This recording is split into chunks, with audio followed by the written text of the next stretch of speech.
Right now, Pittsburgh's best sports show is about to begin. Call us or tweet us. We've got things to talk about on the Ireland Contracting Nightly Sports Call. Thank you, Barry, and welcome everybody to the Ireland Contracting Nightly Sports Call. I'm your host, Josh Taylor. Good to talk to you again, as always, on a Saturday night.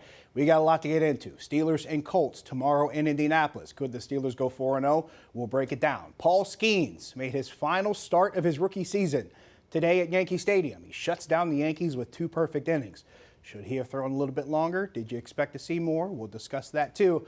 Plus, Pitt, West Virginia have the week off in college football, but Penn State on the field right now with Illinois 14-7, the score in the fourth quarter, and we'll try to keep you updated as that game goes along. But to talk about those things that we have on the docket right now, joining me in Studio A, you can see her not only on the Steelers High School Football Showcase, which happens every Friday night on KDKA+, but you can also catch her with Cassidy Wood on Every Blade of Grass, whether streaming on CBS Pittsburgh or on the KDKA YouTube channel. Suzie Cool, my friend, joins me right here this evening. Hello, Suzie, Josh. hello. Good to talk to you again as always. We will get to Paul Skeens in just a moment because I know there's a lot to talk about there, a lot of meat on that bone. We talk a lot of baseball and we have fun doing it. Yeah. But Steelers and Colts tomorrow. 1 o'clock kickoff, by the way, on KDKA. You can watch it there. Yep. We are going into this game with the understanding of the injury report. There's going to be no Alex Highsmith. There's going to be no Jalen Warren. It's been pretty much confirmed today. No Isaac Seumalo. He's been downgraded from doubtful to out. So we could see Mason McCormick starting tomorrow. That's an expectation that we're expected to have here. Nick Herbig's going to get his chance as a starter in Highsmith's place. But the thing that's been talked about a lot on the more national, more global scale, Justin Fields and how he's done in 3 games so far as a starting quarterback. He's going into Indy expecting the same thing tomorrow. I think the one thing we could say, if there's nothing else you say about Justin Fields, we've at least seen some form of incremental growth over each of these first 3 games. Going into this game tomorrow, it's an Indianapolis team that, by the way, isn't too good at stopping the run. They may not have one of their best defensive players on the field tomorrow. So, Suzie, how does this all stack up for you as far as this matchup with the Steelers and Colts? I think that the Steelers take it home tomorrow. I think that they go 4-0. Maybe that is a bold prediction for tomorrow. However, they went up against a really good defense for the Chargers last week, and they still pulled out a win, right? Indianapolis hasn't done that well this season, and their defense is 31st in the entire NFL. So if they could get past the Chargers defense, then there's no doubt in my mind that they can get past the Colts defense. On top of that, yeah, they might have a little bit of the injury bug. However, they have been scraping out those wins from the beginning of the season, and I really feel like they have that next man up mentality, and they've been doing that under Justin Fields. So I feel really confident for this team going into tomorrow.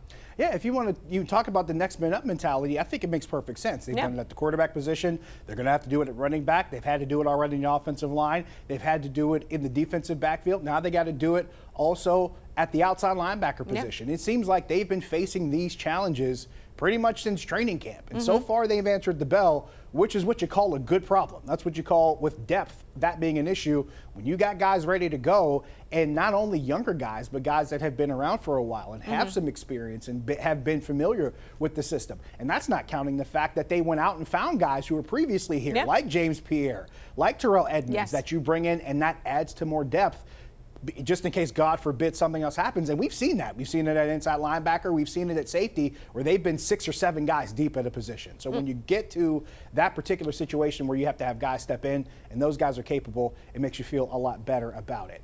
On the other side of things, we talked about Justin Fields. Let's get into Nick Herbig. We saw Rich Walsh talking to TJ Watt about him during the sports report. He's a guy who's thrust into this situation. He's thrust into the opportunity. Last week he replaces Highsmith. He gets 2 sacks. It seems like every time this guy gets snaps, he manages to have some kind of return on investment. But now you get to see him for 60 full minutes. Your thoughts on seeing Nick Herbig in the starting spot tomorrow? Again, I just think it's exciting for younger players or people that have seen time before to kind of get those reps with, not having everybody in commission for the Steelers this season. So for Herbig to get those 64 minutes tomorrow, that's going to be great for him because it's going to be able to show people what he can actually do for this Steelers team, not playing behind somebody, right? But again, I think it goes back to what I said earlier, that next man up mentality. That has been the thought of this team all season long so far, whenever it comes to the O-line or wherever you look, even Justin Fields. So I have all my faith in Herbig as well tomorrow. 412-575-2600 is the number. Give us a call there. Or if you want to send a tweet, shoot it to me on Josh Taylor HD. You can talk to us there too. We are going to take a break. When we come back, we've got our tweet of the night. We got to talk about Paul Skeens out in the Bronx, and we got to take your phone calls and your tweets. We'll do all of it. We'll run it down when we come back. Stick around. Go to the phone lines. We got Jerry in Franklin. Jerry, you're on the Nightly Sports Call. Hey, Josh and Susie. Thanks for taking my call. Appreciate you. Hey, Josh, before I get to my sports talk, I haven't had a chance to congratulate you on your promotion. I think you've always been a consummate professional, and I just pray that you are blessed by all of the new job and everything. Much appreciated. Thank you. You're welcome. Was Paul Skeens, I have two things I want to say. Was Paul Skeens taken out today by design? There wasn't an injury there, I hope.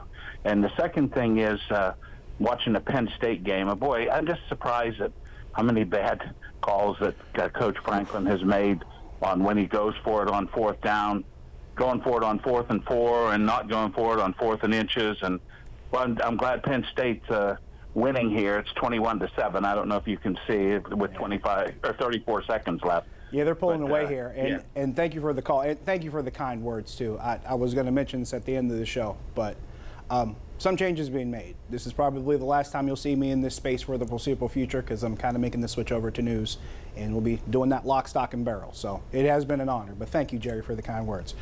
To the discussion about Penn State, I agree with you. I was really stunned at the call to go for it on 4th down when they were already in the red zone or near the red zone. Could have just kicked it. They were already up by a touchdown. You could have made it a double-digit game in the second half, especially against an Illinois offense that could not seem to get points against you most of the day, could not seem to really move the ball that well. 10 points would have seemed like the moon to Brett Bielema in the Illini. I was surprised at that.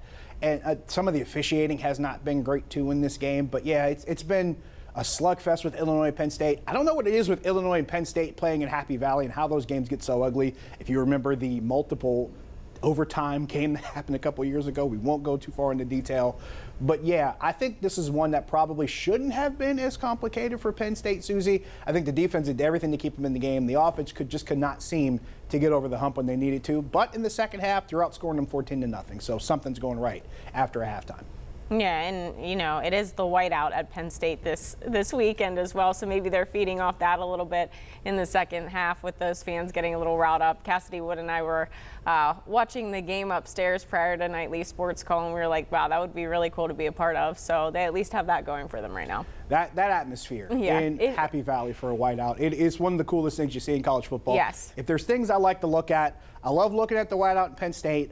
I love seeing jump around at Camp Randall in Madison at a Wisconsin game in the fourth quarter. I love seeing before kickoff in Blacksburg for Virginia Tech with Enter Sandman. Those are three things I could watch anytime a college football game is on. I can watch those as far as ambiance, as far as atmosphere. Those are just three of the most awesome things to look at as far as college football goes. Just the pageantry, the tradition and all of it. I think all of that's really cool. We are going to take another break. When we come back, we got more Steelers talk on tap before we are done here. And we got to check in with the news desk before we do that. So stick around.